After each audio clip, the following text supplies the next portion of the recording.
मधुबन के बाबा, मधुबन के बाबा मुरली वाले, आपका क्या कहना, आपका क्या कहना। ओम शांति। आज 3 नवंबर 2023 के साकार मधुर महावाक्य है। आज मीठे मीठे बाप दादा बोले, मीठे बच्चे, ज्ञान योग की शक्ति से वायुमंडल को शुद्ध बनाना है, स्वदर्शन चक्र से माया पर जीत पानी है।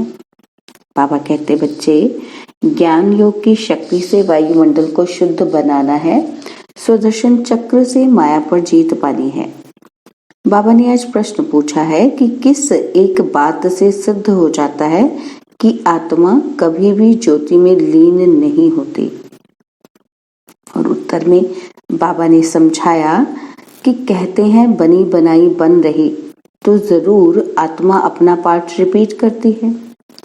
अगर ज्योति ज्योत में लीन हो जाए तो पार्ट समाप्त हो गया, और फिर अनादि ड्रामा कहना भी गलत हो जाता है। आत्मा एक पुराना चोला छोड़ दूसरा नया लेती है, लीन नहीं होती। मुरली का गीत है, ओ दूर के मुसाफिर, ओम शांति। अब जो योगी और ज्ञानी बच्चे हैं, जो औरों को समझा सकते हैं, वह इस गीत का अर्थ यथार्थ रीति समझ सकते हैं। जो भी मनुष्य मात्र हैं, सब कब्र दाखिल हैं। कब्र दाखिल उनको कहा जाता है जिनकी ज्योति उझाई हुई होती है, जो तमो प्रधान है। जिन्होंने स्थापना की है और जन्म बाय जन्म पालना अर्थ निमित्त बने हुए हैं, उन सब ने अपने जन्म पूरे कर लिए हैं। आदि से लेकर अंत तक किस किस धर्म की स्थापना हुई है, हिसाब निकाल सकते हैं। हद का जो नाटक होता है, उसमें भी मुख्य ड्रामा के क्रिएटर, डायरेक्टर, एक्टर जो होते हैं, उनका ही मान होता है। जितनी प्राइस मिलती है ना, उनको बाबा कहते कितनी ही प्राइस मिलती है, जलवा दिखलाते हैं ना, और तुम्हारा फिर है ज्ञान योग का जलवा। अब मनुष्यों को ये तो पता ही नहीं है कि मौत सामने है। हम इस ड्रामा में कितने जन्म लेते हैं, कहाँ से आते हैं, डिटेल सभी जन्मों को तो हम तुम नहीं जान सकते हैं। बाकी इस समय हमारा भविष्य के लिए पुरुषार्थ चल रहा है। देवता तो बनेंगे, परंतु किस पद को पाएंगे, उसके लिए पुरुषार्थ करना है। तुम जानते हो, इन लक्ष्मी नारायण ने 84 जन्म लिए हैं। अब यह जरूर राजा रानी बनेंगे। फीचर्स भी जानते हैं, प्रैक्टिकल में साक्षात्कार कराते हैं, भक्ति मार्ग में भी साक्षात्कार होते हैं। वह तो जिसका ध्यान करते हैं उसका साक्षात्कार होता है। चित्र श्री कृष्ण का सांवरा देखा, उसका ध्यान करेंगे तो ऐसा साक्षात्कार हो जाएगा। बाकी श्री कृष्ण ऐसा सांवरा है नहीं। मनुष्यों को इन बातों का ज्ञान तो कुछ भी रहता नहीं है। अभी तुम प्रैक्टिकल में हो, सूक्ष्म वतन में भी देखते हो और बैकुंठ में भी देखते हो। आत्मा और परमात्मा का ज्ञान है, आत्मा का ही साक्षात्कार होता है। यहाँ तुम जो साक्षात्कार करते हो उसकी नॉलेज तुम्हारे पास है। बाहर वालों को भल आत्मा का साक्षात्कार होता है, परंतु नॉलेज है, वह तो आत्मा सो परमात्मा कह देते हैं। आत्मा स्टार तो बरोबर है ही, यह तो बहुत दिखाई पड़ते हैं। जितने मनुष्य हैं उतनी आत्माएं हैं। मनुष्य के शरीर इन आंखों से देखने में आते हैं, और आत्मा को दिव्य दृष्टि द्वारा देखा जा सकता है। मनुष्यों के रंग रूप भिन्न भिन्न हैं, आत्माएं भिन्न भिन्न नहीं, सब एक जैसी ही हैं। सिर्फ पार्ट हर आत्मा का भिन्न भिन्न है।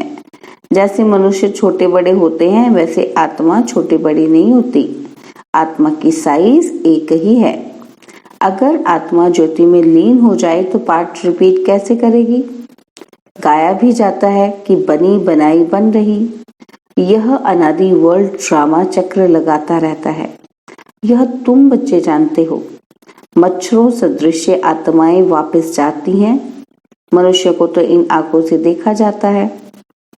बाबा कहते मच्छरों को भी इन आंखों से देखा जाता है। आत्मा को दिव्य दृष्टि बिना देख नहीं सकते। छोटे से मच्छर को देख सकते हैं लेकिन आत्मा को नहीं देख सकते। आत्मा को तो दिव्य दृष्टि से ही जाना जा सकता है, देखा जा सकता है। तो बाबा कहते हैं सत्युग में तो आत्मा के साक्षात्कार की दरकार नहीं रहती। समझते हैं कि हम आत्मा को एक पुराना शरीर छोड़ दूसरा नया लेना है। परमात्मा को तो जानते ही नहीं।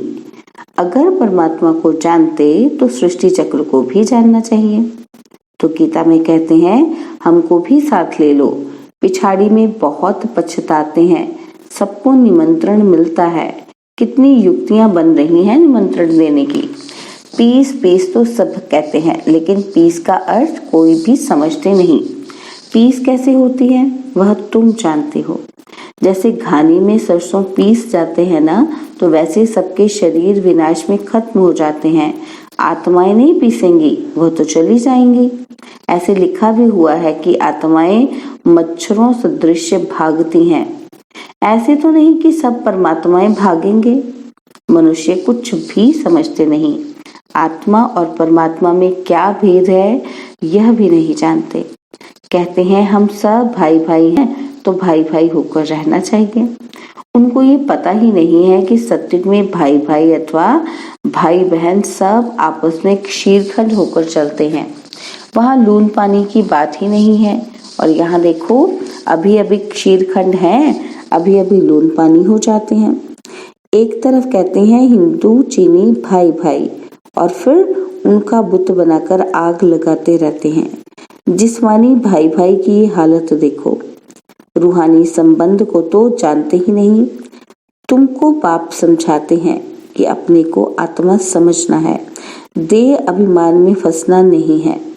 कोई कोई देह अभिमान में फंस पड़ते हैं। बाप कहते हैं देह सहित देह के जो भी संबंध हैं सबको छोड़ना है। यह मकान आदि सब भूलो। वास्तव में तुम परम धाम निवासी हो। अभी अभी फिर वहां चलना है। यहाँ से पाठ बजाने आए हैं, फिर हम तुमको सुख में भेज देंगे। तो बाप कहते हैं लायक बनना है। गॉड किंगडम स्थापन कर रहे हैं। क्राइस्ट की कोई किंगडम नहीं थी। वह तो बाद में जब लाखों क्रिश्चियन बने होंगे तब अपनी किंगडम बनाई होगी। यहाँ तो फट से सतयुगी राजाई बन जाती है। कितनी सहज बात है। बरोबर भगवान ने आकर स्थापना की है। श्री कृष्ण का नाम डालने से सारा घोटाला कर दिया है। गीता में है प्राचीन राजयोग और ज्ञान, वह तो प्राय लोप हो जाता है। अंग्रेजी अक्षर अच्छे हैं, तुम कहेंगे बाबा अंग्रेजी नहीं जानते। बाबा कहते हैं मैं कहाँ तक सब भाषाएं बैठ बोलूंगा, मुख्य है ही हिंदी। तो मैं हिंदी में ही मुरली चलाता हूँ। जिसका शरीर धारण किया है वह भी हिंदी ही जानता है। तो जो इनकी भाषा है वही मैं भी बोलता हूँ। और कोई भाषा में थोड़ी पढ़ाऊंगा। मैं फ्रेंच बोलूं तो ये कैसे समझेगा। मुख्य तो इनकी बात है। किनकी? ब्रह्मा की। इनको तो पहले समझना है ना, तो दूसरे कोई का शरीर थोड़े ही लेंगे। गीता में भी कहते हैं मुझे ले चलो, क्योंकि बाप और बाप के घर का तो किसी को पता भी नहीं है। गपोड़ा मारते रहते हैं। अनेक मनुष्यों की अनेक मतें हैं, इसलिए सूत मूंझा हुआ है। बाप देखो कैसे बैठे हुए हैं। यह चरण किसके हैं? किसके हैं चरण? शिव बाबा के। वह तो हमारे हैं ना, मैंने लोन दिया है। शिव बाबा तो टेम्परेरी यूज करते हैं, वैसे ये चरण तो मेरे हैं ना। शिव के मंदिर में चरण नहीं रखते हैं, चरण श्री कृष्ण के रखते हैं। शिव तो है ऊंचते ऊंच, तो उनके चरण कहाँ से आए? हाँ, शिव बाबा ने उधार लिया है। चरण तो ब्रह्मा के ही हैं। मंदिरों में बैल दिखाया है, बैल पर सवारी कैसे होगी? बैल पर शिव बाबा कैसे चढ़ेंगे? शालिग्राम आत्मा सवारी करती है मनुष्य के तन पर। बाप कहते हैं मैं जो तुमको ज्ञान सुनाता हूँ वह प्राय लोप हो गया है। आटे में नमक मिसल रह गया है, उसको कोई भी समझ नहीं सकते। मैं ही आकर उसका सार समझाता हूँ। मैंने ही श्रीमत देकर सृष्टि चक्र का राज समझाया था। और उन्होंने फिर देवताओं को सुदर्शन चक्र दिखा दिया है। उनके पास तो ज्ञान है ही नहीं। यह है सारी ज्ञान की बात। आत्मा को सृष्टि चक्र की नॉलेज मिलती है, जिससे माया का सिर काटा जाता है। उन्होंने फिर सुदर्शन चक्र असुरों के पिछाड़ी फेंकते हुए दिखाया है। इस सुदर्शन चक्र से तुम माया पर जीत पाते हो। कहाँ की बात कहाँ ले गए हैं। तुम्हारे में भी कोई विरले यह बातें धारण कर और समझा सकते हैं। नॉलेज है ऊंची, उसमें समय लगता है। पिछाड़ी में तुम्हारे में ज्ञान और योग की शक्ति रहती है। यह ड्रामा में नूंद है। उनों की बुद्धि भी नर्म होती जाती है। तुम वायुमंडल को शुद्ध करते हो। कितना यह गुप्त ज्ञान है। लिखा हुआ है, अजामिल जैसे पापियों का उद्धार किया, परंतु उसका अर्थ भी समझते नहीं। वह समझते हैं कि ज्योति ज्योत में समा गया, सागर में लीन हो गया। 5 पांडव हिमालय में गल गए, प्रलय हो गई। एक तरफ दिखाते हैं वह राजयोग सीखे, फिर प्रलय दिखा दी है, और फिर दिखाते हैं कि श्री कृष्ण अंगूठा चूसता हुआ पीपल के पत्ते पर आया। उसका भी अर्थ नहीं समझते। वह तो गर्भ महल में था, अंगूठा तो बच्चे चूसते हैं। कहाँ की बात कहाँ लगा दी है। मनुष्य तो जो सुनते वह सत्य सत्य कहते रहते हैं। सत्य को कोई जानते नहीं। झूठ उनको कहा जाता है जो चीज होती ही नहीं।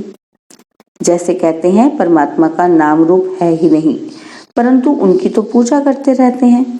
तो परमात्मा है अति सूक्ष्म। उन जैसी सूक्ष्म चीज कोई है ही नहीं। एकदम बिंदी है।